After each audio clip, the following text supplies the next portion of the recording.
दोस्तों, welcome back to the Slate channel. आज जो चैप्टर हम पढ़ने वाले हैं वो क्लास 9th मैथमेटिक्स का चैप्टर नंबर 2 पोलिनोमियल्स है। पोलिनोमियल्स को समझने के लिए सबसे पहले ये समझते हैं कि पोलिनोमियल्स को किस फॉर्म में एक्सप्रेस किया जाता है। बेसिकली पोलिनोमियल को an x की पावर n x की पावर n an-1 x की पावर n-1 an-2 x की पावर n-2 और इसी प्रकार a2 x square a1 x plus a0 के फॉर्म में रिप्रेजेंट किया जाता है। ये एक बेसिक फॉर्म हो गई पॉलिनोमियल्स की। इन पॉलिनोमियल्स में हम चार चीज देखेंगे।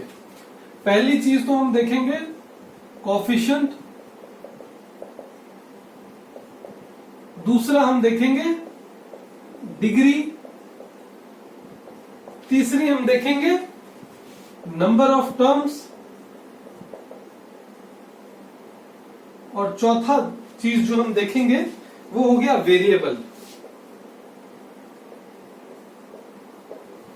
ठीक है, ये चार चीजों को समझेंगे इस पॉलिनोमियल इक्वेशन में। ये चार चीजें क्या क्या दर्शाती हैं। सबसे पहला हो गया कोफिशिएंट। ये जो भी x की पावर n के आगे लगा हुआ है an, x की पावर n-1 के आगे लगा हुआ है an-1, x की पावर n-2 के आगे लगा हुआ है an-2, x स्क्वायर के आगे लगा हुआ है a2, x के आगे लगा हुआ है a1 और a की पावर 0 के साथ कुछ नहीं है तो मैं उसको कह सकता हूं x की पावर 0। क्यों? क्योंकि x की पावर 0 क्या होता है, उसकी वैल्यू होती है 1। किसी भी नंबर की या किसी भी वेरिएबल की पावर हमेशा 0 जब भी होती है तो उसकी वैल्यू 1 होती है। तो x की पावर 0 इज इक्वल टू 1। तो 1 जो है आप किसी भी नंबर से मल्टीप्लाई या डिवाइड कर सकते हो, उससे कोई फर्क नहीं पड़ता नंबर के ऊपर। तो इसको मैंने a0 x की पावर 0 लिख दिया। तो ये जो an हो गया, ये जो an-1 हो गया और इसी प्रकार a1 और a0 हो गया, ये हो गए कोफिशिएंट्स। अब कोई पूछेगा कि भाई x की पावर n का कोफिशिएंट क्या है, an, x की पावर n-1 का कोफिशिएंट क्या है, an-1। इसी प्रकार x की पावर 0 का कोफिशिएंट क्या हो गया, a0। तो ये हो गया कोफिशिएंट। ठीक है, दूसरा हो गया डिग्री। डिग्री जो होता है कोई भी इक्वेशन में x की जो मैक्सिमम पावर होती है वही उसकी डिग्री होती है। मान लीजिए यदि मैं कोई इक्वेशन देख रहा हूं जो कि इस प्रकार से है, मैं यहां पर लिख देता हूं। कोई इक्वेशन है x³ minus 3x square plus 4x minus 9। ये एक इक्वेशन हो गई। तो सबसे पहले कोफिशिएंट्स की यदि बात करें, मैं कोफिशिएंट्स से शुरू कर देता हूं कि x³ का कोफिशिएंट क्या हो गया, 1 हो गया। क्यों? क्योंकि इसके आगे कुछ भी नहीं लगा हुआ, यानी 1 का मल्टीपल हो गया, यानी कोफिशिएंट 1 हो गया। x स्क्वायर का कोफिशिएंट क्या हो गया, -3। x का कोफिशिएंट क्या हो गया, 4। और x की पावर 0 का कोफिशिएंट क्या हो गया, इंटू x की पावर 0 लिख सकता हूं क्योंकि वो 1 हो गया। तो x की पावर 0 का कोफिशिएंट हो गया -9। तो ये हो गए कोफिशिएंट। डिग्री, जैसे कि मैंने आपको बताया, कोई भी पॉलिनोमियल इक्वेशन के अंदर x की जो मैक्सिमम पावर होती है वो उसकी डिग्री होती है। ठीक है, तो यहां पर x की मैक्सिमम पावर 3 हो गई। तो ये जो है इस पूरी पॉलिनोमियल इक्वेशन की जो डिग्री हो गई वो 3 हो गई। ठीक है, अच्छा, डिग्री में एक चीज और बताने की जरूरत है। ये जो n नंबर है, जो n है पावर है, ये हमेशा एक होल नंबर होता है। होल नंबर क्या होता है, यानी इसकी वैल्यू 0, 1, 2 इस प्रकार से कुछ भी हो सकती है। यदि मुझे कोई पूछे कि यदि √x प्लस 2 क्या ये एक पॉलिनोमियल इक्वेशन है या नहीं, तो मैं √x को किस प्रकार से लिख सकता हूं, x की पावर हाफ प्लस 2। चूंकि हाफ जो है वो होल नंबर नहीं होता, तो ये इक्वेशन भी पॉलिनोमियल इक्वेशन नहीं है। एक और एग्जांपल देखते हैं। यदि मुझे बताया जाए कि x की power x plus 1/x plus 9 क्या ये एक पॉलिनोमियल इक्वेशन है, तो मैं क्या कहूंगा, इसको मैं यदि दूसरे फॉर्म में रिप्रेजेंट करना चाहूं तो मैं लिख सकता हूं x 1/x को मैं ऐसे भी लिख सकता हूं, x की पावर -1। जब ऊपर आता है तो पावर -1 हो जाएगी, यहां पावर +1 होती है, और +9। चूंकि -1 जो है वो एक होल नंबर नहीं है, तो ये वाली इक्वेशन भी एक पॉलिनोमियल इक्वेशन नहीं होगी।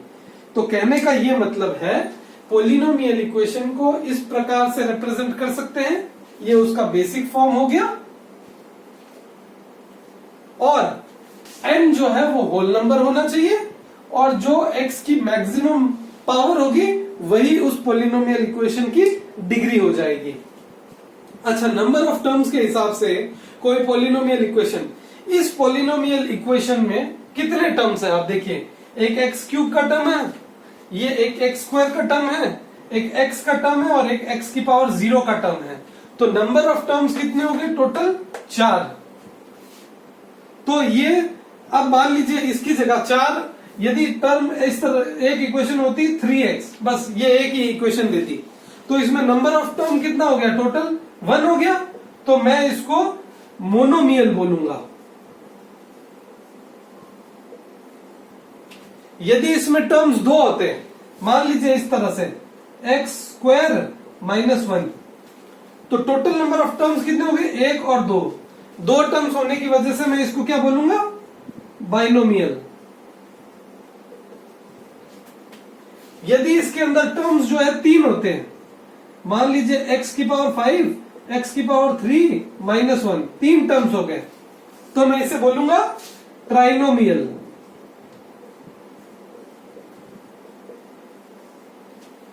ठीक है, और इसी प्रकार से। अच्छा, एक चीज और इसमें, एक चीज और क्या हो गई जो समझने की है,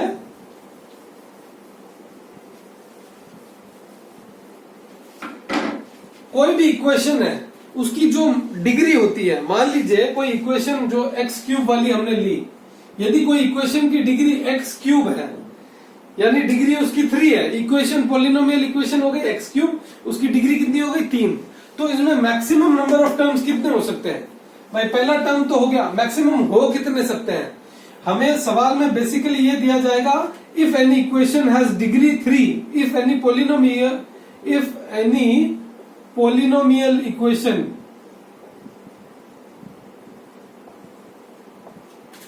has a degree 3, तो उसमें find out the maximum number of terms possible. Maximum number of terms कितने हो जाएंगे उस केस में? 4। क्यों? क्योंकि एक्स क्यूब एक हो सकता है, भाई डिग्री 3 बोल रहा है, यानी x की मैक्सिमम पावर 3। अच्छा, यदि मैं घटाते जाऊं, एक x की पावर 1 कम कर दिया, 2 कर दिया, फिर एक x की पावर और कम कर दिया, 1 कर दिया, और फिर x की पावर 0 कर दिया, तो मैक्सिमम x की पावर 0 यानी कोई कांस्टेंट वैल्यू। ठीक है, तो ये 1 हो गया मान लो, तो मैक्सिमम 4 टर्म्स हो सकती है। इसीलिए जब डिग्री आपको 3 दे दे तो नंबर ऑफ मैक्सिमम टर्म्स 4।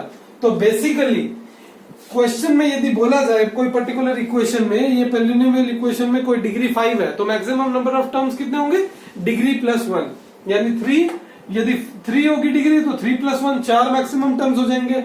यदि डिग्री 5 होगी तो मैक्सिमम नंबर ऑफ टर्म्स 6 हो जाएंगे, 5 + 1 डिग्री +1 हो जाएंगे मैक्सिमम नंबर ऑफ टर्म्स। तो हम लिख देंगे यहां डिग्री +1, ये हो जाएगा आपका मैक्सिमम नंबर ऑफ टर्म्स का जवाब। ठीक है, तो नंबर ऑफ टर्म्स भी आपको समझ आ गया, या मोनोमियल हो गया, ये बाइनोमियल हो गया, ये ट्राइनोमियल, और इसी तरह से पॉलिनोमियल। अच्छा, कोई एक इक्वेशन यदि नॉर्मल सिंपल सी इक्वेशन है 3, कोई आपसे पूछ ले क्या 3 जो है एक पॉलिनोमियल इक्वेशन है, तो आप कहेंगे बिल्कुल है।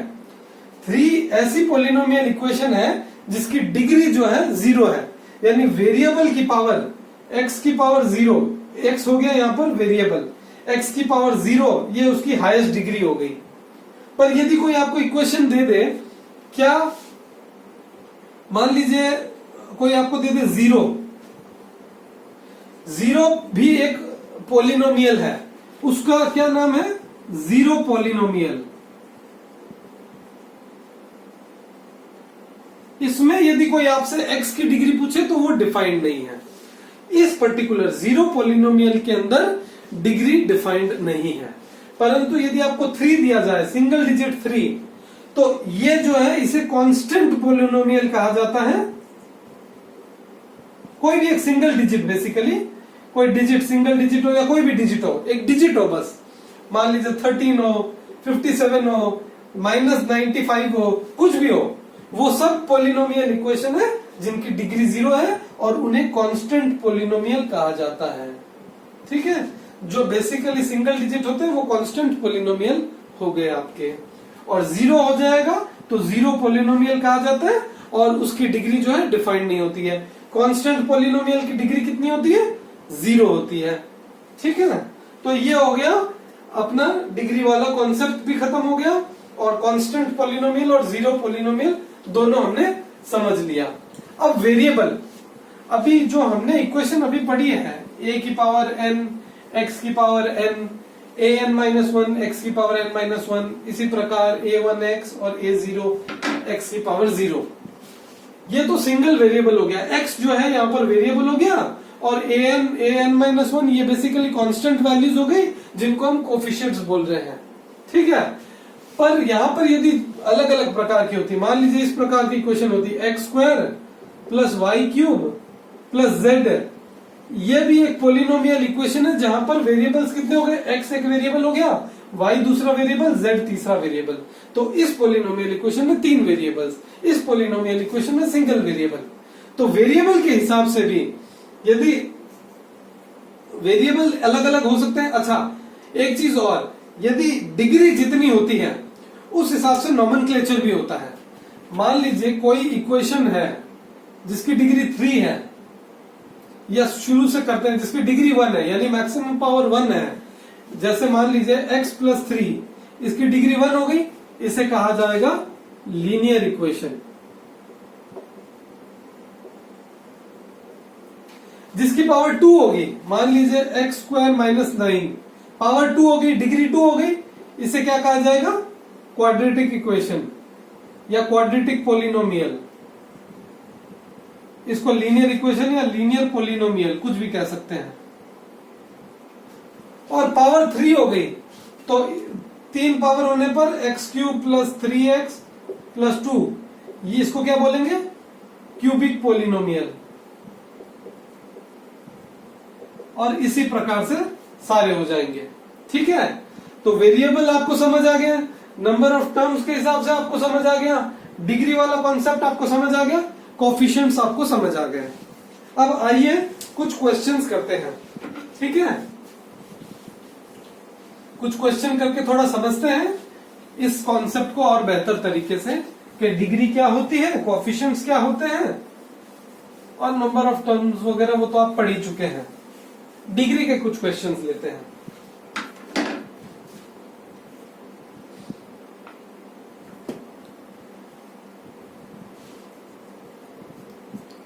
अच्छा, यदि कोई इक्वेशन है x की पावर 5 - x4 + 3, इसमें डिग्री क्या हो जाएगी? x की मैक्सिमम पावर 5, तो डिग्री हो गई 5। सिंपल है, जो x की मैक्सिमम पावर वही उस पर्टिकुलर पोलिनोमियल इक्वेशन की डिग्री हो गई। कोई इक्वेशन है 2 - y² -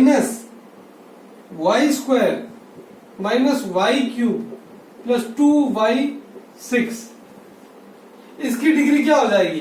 ये y के फॉर्म में हो, यहां पर वेरिएबल x था, यहां पर वेरिएबल y हो गया। यहां पर y की मैक्सिमम डिग्री 6, तो डिग्री y की मैक्सिमम पावर 6, तो डिग्री हो गई 6। ठीक है, जो वेरिएबल की मैक्सिमम पावर होती है वही डिग्री होती है। कोई इक्वेशन दे दिया 37, ये भी एक पोलिनोमियल इक्वेशन है, ये एक कांस्टेंट पोलिनोमियल है, इसकी डिग्री कितनी हो गई? आपको पहले बताया 0। क्यों? क्योंकि 37 को मैं क्या लिख सकता हूं? 37 × x की पावर 0। किसी भी वेरिएबल की पावर 0 = 1 होता है, या कोई नंबर की भी पावर 36 की पावर 0 भी यदि आप लिखेंगे उसकी वैल्यू भी 1। बेसिकली किसी की भी पावर 0 होने पर उसकी वैल्यू 1 हो जाती है। इस पर्टिकुलर इक्वेशन 37 जो पोलिनोमियल है उसकी डिग्री हो गई 0। तो ये हो गया डिग्री के कुछ questions. Maximum number of terms भी आपको बता दिए हैं। अच्छा, अब एक्सरसाइज 2.1 के एक दो सवाल करते हैं। क्वेश्चन नंबर 3 जो है, क्वेश्चन नंबर 3 आपकी एक्सरसाइज 2.1 का क्या कहता है? ये कहता है give one example of binomial of degree 35। ठीक है, बाइनोमियल का है, शब्दों पे ध्यान दीजिएगा। Give one example of binomial of degree 35। पहली बात तो उसने बोल दिया बाइनोमियल। हमें पता है मोनोमियल यानी सिंगल टर्म होता है, बाइनोमियल यानी दो टर्म्स होंगे। सबसे पहली चीज हमें क्लियर हो गई। दूसरा उसने बोल दिया give an example of binomial of degree 35। Degree 35 यानी एक्स की मैक्सिमम पावर 35। ये चीज हमें समझ आ गई कि डिग्री बोल दिया उसने 35 होनी चाहिए, यानी एक्स की पावर मैक्सिमम 35। वेरिएबल आप कुछ भी ले सकते हैं, आप एक्स ले लीजिए, आप वाई ले लीजिए, आप जेड ले लीजिए, आप टी ले लीजिए, कुछ भी ले लीजिए। तो जो मैक्सिमम पावर हो गई वो हो गया डिग्री। अब टर्म्स हमें दो ही रखने हैं, ठीक है। अब वो आप चाहे भले एक्स की पावर 34 ले लीजिए, या आप एक्स की पावर 33 ले लीजिए, या आप एक्स की पावर 0 लेके इसको 2 दे दीजिए। ये सारे एग्जांपल हो गए binomial with a degree of 35। ठीक है, तो बेसिकली लाखों करोड़ों एग्जांपल्स हो सकते हैं, आपके ऊपर है आप क्या लेते हैं। दूसरा कह रहा है कि एक ऐसे बाइनोमियल का एग्जांपल दीजिए, या मोनोमियल का एग्जांपल दीजिए जिसकी डिग्री 100 हो। ठीक है, वो क्या कह रहा है सवाल में, एक मोनोमियल का एग्जांपल दीजिए जिसकी डिग्री 100 हो। हमें पता है कि मोनोमियल क्या होता है, जिसके अंदर नंबर ऑफ टर्म्स कितने हो गए, एक सिंगल टर्म होगा और डिग्री उसकी 100 होनी चाहिए, यानी एक्स की मैक्सिमम पावर 100 और सिंगल टर्म होना चाहिए। तो ये बस इतना हो सकता है, या तो एक्स की पावर 100 आप लिख सकते हैं, या आप अपने मन से 5y की पावर 100 लिख सकते हैं, या आप 7z की पावर 100 लिख सकते हैं, कुछ भी लिख सकते हैं। ये जो आगे कांस्टेंट है या कोफिशिएंट है, ये आप अपने मन से कुछ भी ऐड कीजिए, कोई फर्क नहीं पड़ता, परंतु x की मैक्सिमम पावर 100 होनी चाहिए और वो सिंगल टर्म होना चाहिए। सिंगल में कोफिशिएंट आ सकता है, कोफिशिएंट के आने में कोई दिक्कत नहीं। कोफिशिएंट इनफैक्ट हाफ भी आ सकता है, कोई दिक्कत नहीं है। 0.5 भी आ सकता है, कोई दिक्कत नहीं है। 0.25 भी आ सकता है, कोई दिक्कत नहीं है। तो ये हो गया मोनोमियल इक्वेशन। एक और क्वेश्चन है, क्वेश्चन नंबर 4 का थर्ड है। क्या कहता है कि 5t माइनस √3, इसकी आप डिग्री बताइए। यहां पर वेरिएबल क्या हो गया, वेरिएबल हो गया यहां पर t। t की मैक्सिमम पावर कितनी है, 1।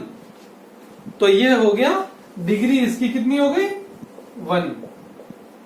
इस इक्वेशन की डिग्री हो गई 1। √3 है साथ में, कोई फर्क नहीं पड़ रहा। √3 इरेशनल नंबर है, हमें उससे कोई फर्क नहीं पड़ रहा, बट उसके बावजूद भी वो पॉलिनोमियल इक्वेशन कहलाएगी। तो ये था हमारा पॉलिनोमियल का एक्सरसाइज 2.1।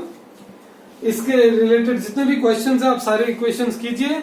नेक्स्ट क्लास में हम ओलंपियाड और एनटीएससी के लेवल के क्वेश्चंस भी लेंगे साथ में, और साथ ही साथ एक्सरसाइज 2.2 को भी कवर करेंगे। तो आज के लिए इतना ही, थैंक यू।